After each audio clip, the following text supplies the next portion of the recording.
Hola, ¿qué tal?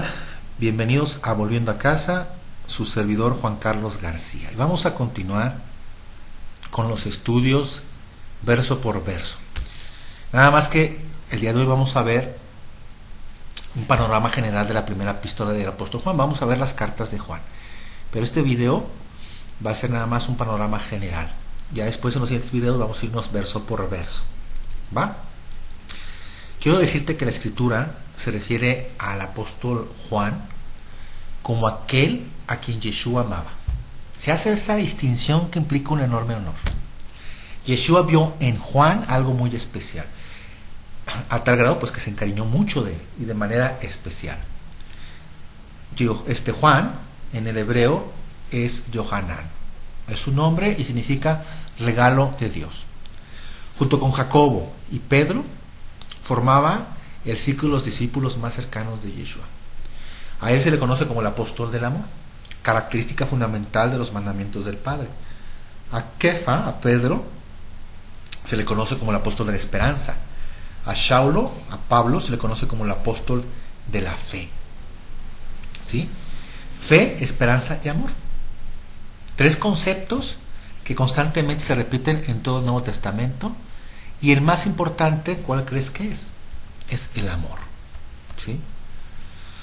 En ocasiones hacemos mucho énfasis en la fe, acerca de tener una fe perfecta. Y por supuesto que tenemos que aspirar a ello. Y por otro lado, la esperanza también es importante, porque es lo que nos mantiene con la pasión de conocer cada vez más las Escrituras y lo que hacemos con tal de cumplir el llamado de anunciar el nombre del Padre al mundo, ¿no? Que es precisamente la esperanza. Vivir sabiendo que esperamos la vida eterna. Pues imagínate si no tuviéramos esperanza. Seríamos los hombres más miserables. ¿Estás de acuerdo conmigo? Quizás en algún momento de tu vida hayas tenido temor de que tu fe pudiera estar basada en una mentira. Yo creo que a todos nos pasa que conforme vamos avanzando en el estudio de las Escrituras, de repente de lo que estamos aprendiendo, tenemos temor de estar aprendiendo algo que no sea lo correcto. Sobre todo si has escuchado teorías sin sustento, en el sentido de que Yeshua no resucitó. Ha habido gente que me ha dicho que eso no es cierto. Te puedes imaginar. Sin embargo, a través de la historia te puedes dar cuenta de que existieron muchos que se hicieron pasar por Mesías. En la historia del pueblo judío han existido muchos que dijeron ser el Mesías. Pero después de que los mataron, ¿qué pasó? Absolutamente nada. Nada. ¿Sí? Gamaliel fue un prominente rabino del Sanedrín, reconocido doctor de la ley de la mitad del primer siglo. Intervino cuando pretendían matar a los apóstoles, ¿sí? Aconsejando que si estos hombres predicaban enseñanzas de hombres, pues que no iban a durar, no iba a perdurar eso, como lo había pasado a los anteriores que se habían creído Mesías y no lo fueron. ¿Sí? Cuando piensas de manera razonada acerca de la posibilidad de que aquellos hombres fueron torturados, ¿sí? Torturados hasta la muerte, sosteniendo lo que predicaban, es imposible creer que ellos se crearan una mentira y que la sostuvieran hasta la muerte, sabiendo que era mentira. ¿Se te hace congruente eso? Tu sentido común simplemente te dice que es imposible que las cosas que ellos predicaron y que les enseñó Yeshua fueran mentira. Eso, obviamente, pues nos da tranquilidad. ¿Sí? Los discípulos que iban hacia la aldea de Emaús, platicando lo que había sucedido, Yeshua se les acercó. Pero ¿qué pasó? No lo reconocieron. Ellos conversaban acerca de que su esperanza se había esfumado porque esperaban que Yeshua, el Mesías, redimiera a Israel. Pero lo habían matado, ahí estaba, lo vieron con sus ojos crucificado. Cuando Yeshua les habló, y hasta después lo reconocieron, que fue cuando se les desapareció ante sus ojos. ¿Qué pasó con ellos? Su esperanza regresó a su corazón. La esperanza se fortaleció y de ahí hasta la muerte se mantuvieron firmes en la fe de Yeshua y a su enseñanza. ¿Y qué nos enseña ese capítulo, ese episodio? Que la esperanza de todo judío es que el Mesías restablezca el reino. Kefa, Pedro, quien negó 3 veces a Yeshua, jamás hubiera soportado el martirio hasta la muerte, de crucifixión de cabeza, si lo que predicaba, que eran las enseñanzas de Yeshua, hubieran sido mentira. ¿Sí? Hay 2000 años. La fe de los apóstoles, que representan las enseñanzas de Yeshua, y la fe de 2000 millones de habitantes del planeta, no es producto de un invento. Y esto es lo que no entiende mucha gente. ¿Sabes qué dijo David Ben Gurión, ex primer ministro de Israel? Dijo: cualquiera que conozca la historia de Israel y no crea en Dios, no es una persona realista. ¿Y sabes qué me han dicho a mí? Pon los pies en la tierra. Cuando hablo de Dios y cuando hablo de profecía, me dicen: pon los pies en la tierra. ¿Cómo es?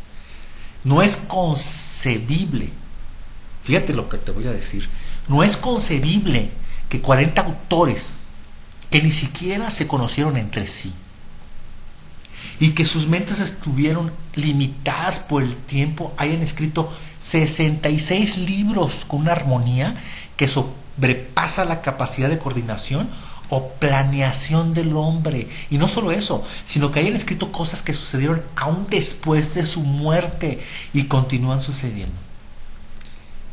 Sí, es imposible.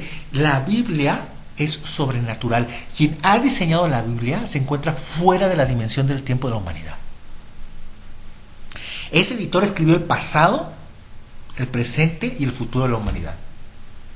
Esto es extraordinario. Leyendo la Biblia nos damos cuenta de que el Padre Celestial estableció un testigo en este mundo para saber que se están cumpliendo las profecías. El testigo de Dios para las naciones es el país de Israel. Es Israel. Del capítulo 11 de Génesis al capítulo 22 de Apocalipsis, el tema central de la Biblia es la familia de Abraham. Todas las genealogías que se mencionan y que tienen que ver con el pueblo de Dios descienden de Abraham. La Biblia es un libro de libros totalmente hebreo. Eso lo tenemos que entender. En consecuencia, y esto lo he repetido muchas veces, para conocer al Dios de Israel tenemos que conocer este gran libro. Conociendo la Biblia entendemos lo que Dios ha hecho en el mundo desde su creación. El profeta Zacarías habla de la guerra final y del pretexto del inicio de esa guerra: la ciudad de Jerusalén. ¿Sí? ¿Qué hemos escuchado últimamente de las noticias? ¿Qué es lo que estamos viendo? Todas las naciones se están preparando de alguna manera para atacar a Israel. Vimos hace poco a Hamás, ¿sí?, teniendo guerra con Israel. ¿Y qué pasó? Obviamente se mencionó muchísimo sobre las atrocidades de Israel. Pero tenemos que irnos a la historia para entender esto. Tenemos que entender cuántas veces han tratado de eliminar al pueblo judío.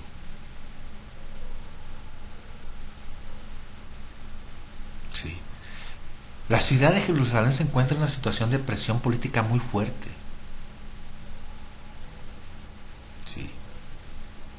Y el pueblo judío ha declarado al mundo que la ciudad de Jerusalén será su capital eterna. Pero por otro lado, las naciones árabes quieren que Jerusalén sea para Palestina, en el sentido de que se divida. Sin embargo, el pueblo judío no negociará Jerusalén. No negociarán Jerusalén. ¿Sí? Las Naciones Unidas tratan de mediar, pero finalmente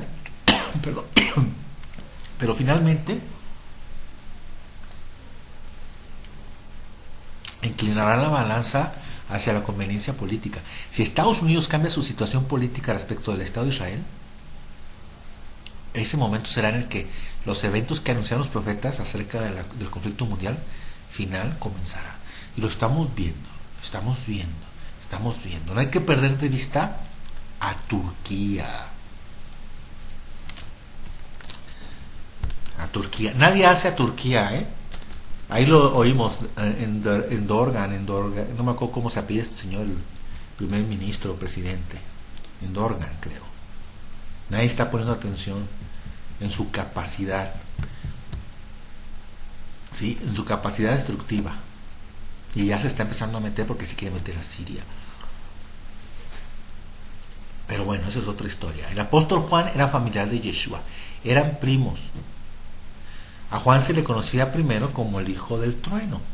¿Por qué? Porque tenía un carácter muy explosivo. Pero ¿qué pasó? Tuvo un cambio radical en su personalidad. Lo hizo ser identificado después como el discípulo del amor, el discípulo amado. Y Yeshua lo amaba. De hecho, los escritos de Juan son de los que más hablan del amor. ¿Sí? Y esta primera carta de Juan es un examen para identificarnos si es que somos verdaderos o falsos discípulos. Si hablamos las verdades de Elohim o somos falsos. ¿Sí? No se sabe con exactitud cuándo fue escrita la carta, pero se piensa más o menos que fue los años 85 al 95 después de Cristo, cuando el apóstol Juan se encontraba en Éfeso, antes de su exilio a la isla de Patmos. Sí, y Juan escribe con el objeto de que sus discípulos no fueran a ser engañados por la corriente del gnosticismo, ¿no? Corriente de sincretismo religioso. Escritores como Justino Mártir, Ireneo, Clemente de Alejandría, Eusebio, entre otros, testifican acerca de los últimos años de Yohanan, ¿sí? Quien al parecer fue el último apóstol que quedó vivo. Siendo anciano, se dedicó a cuidar de algunas comunidades en Éfeso. Y pues además de las 3 epístolas escribió el Apocalipsis cuando se encontraba en Patmos. Y su mensaje fue dirigido a las 2 casas de Israel, a quienes las identifica como hermanas. ¿Sí? En la segunda epístola de Juan habla del tema de las 2 hermanas. Y obviamente hay una relación. Y la relación con la que habló el profeta Ezequiel sobre las 2 hermanas en el capítulo 23, a quienes el Señor les llamó a Samaria a Ola y Jerusalén a Oliva. Una representa a la casa de Israel y la otra representa a la casa de Judá. ¿Sí? El apóstol Juan en esta carta le advierte a la casa de Israel acerca del engaño por haberse apartado de Elohim, por haberse apartado de Dios. Y la casa de Judá le exhorta a reconocer a Yeshua como el Mesías prometido. Mediante esta carta se aclara el más grande mal entendido de la historia, el cual consiste en el rechazo por parte del cristianismo de la ley de Moisés, los mandamientos, la Torá, y de Yeshua por parte del judaísmo. Mediante esta carta se trae la verdad a ambas casas de Israel. Uno de los más grandes errores de los historiadores contemporáneos es que han encasillado al pueblo de Israel únicamente con el pueblo judío. Pero en realidad, de las 12 tribus que se encontraban a los pies del monte Sinaí, los judíos solo conformaban una tribu, no eran todos. Entonces, es totalmente incorrecto, además de falso, decir que el pueblo de Israel son los judíos. ¿Sí? Ya que los judíos son una parte del pueblo de Israel. ¿Sí? En la época de Roboam, hijo de Salomón, una vez que asumió el poder, pretendió mantener el cobro de impuestos muy altos. Esta situación provocó que el reino que le fue heredado a Salomón se dividiera. Esto fue advertido por Dios mismo a través del profeta Ahías, silonita, en Primera de Reyes 11 y 12. ¿Sí? Dividiéndose el reino en el reino del sur con su capital en Jerusalén, donde originalmente Dios estableció la capital del reino, y el reino del norte con su capital en Samaria. ¿Sí? Jeroboam, con el propósito de mantener su soberanía e independencia, desobedeció a Dios, olvidándose la promesa que le hizo a Jeroboam mediante el profeta Ahías silonita, diciendo: prohibir que la gente se trasladara a Jerusalén.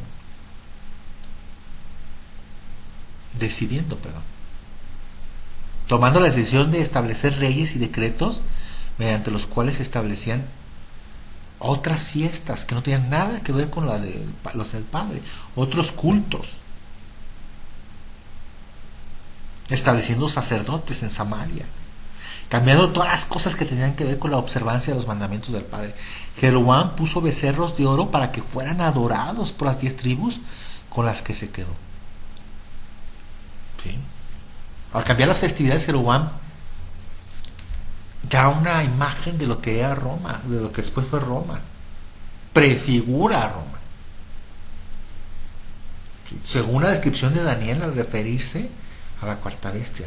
Vete a Daniel 7:25, y hablará palabras contra el Altísimo, y a los santos del Altísimo quebrantará, y pensará en cambiar los tiempos y la ley.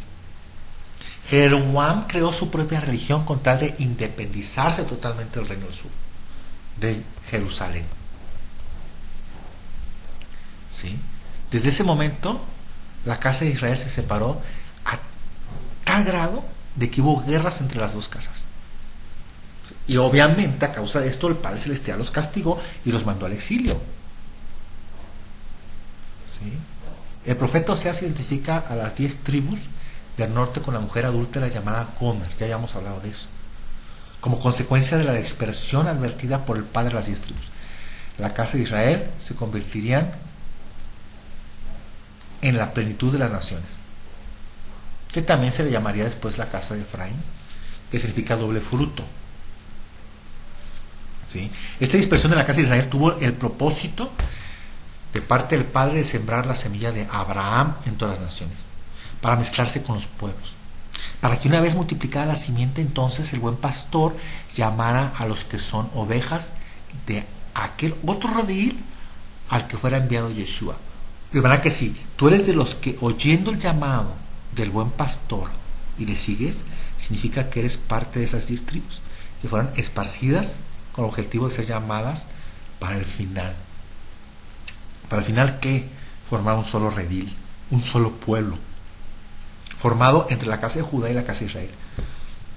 Significa entonces que eres el hijo pródigo, que se fue lejos del Padre y que ahora ha sido despertado para regresar a sus brazos, y que algún día te unirás con el hermano que se quedó en casa, con Judá, para ser parte de una gran familia. Esto es lo que le fue revelado al apóstol Saulo, a Pablo. ¿Sí? Que quienes regresarían serían los exiliados, los de las 10 tribus de Israel. ¿Sí? La disertación del concilio de Jerusalén, Hechos 15, expone como fundamento del argumento de la discusión el hecho de que estos que estaban regresando y querían compartir la fe eran los que habían sido exiliados.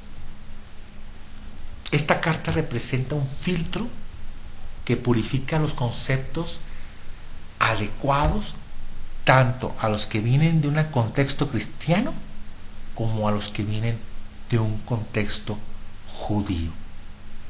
¿Sí? Y quiero terminar con este video así de corto, como una introducción. Vamos a empezar el siguiente video, el siguiente capítulo, o el primer capítulo, obviamente Juan 1:1, ¿sí? Con el tema viviendo en luz. Pero por el momento te dejo con este panorama. ¿Sí? Estos escritos, estos estudios son hechos desde Israel por nuestro hermano Joseph Sánchez. Y te dejo con esta oración. Padre Celestial, te damos gracias, Padre Adoni, que nos permites comenzar un nuevo estudio, que vamos a conocer a Yohanan, que vamos a conocer su verdadero mensaje, Padre, el mensajero, Yohanan, el apóstol amado de Yeshua. Bendice a todas las personas que escuchan este video, Padre Celestial. Te lo pido por los méritos y por el bendito nombre de tu Hijo Yeshua Ben David.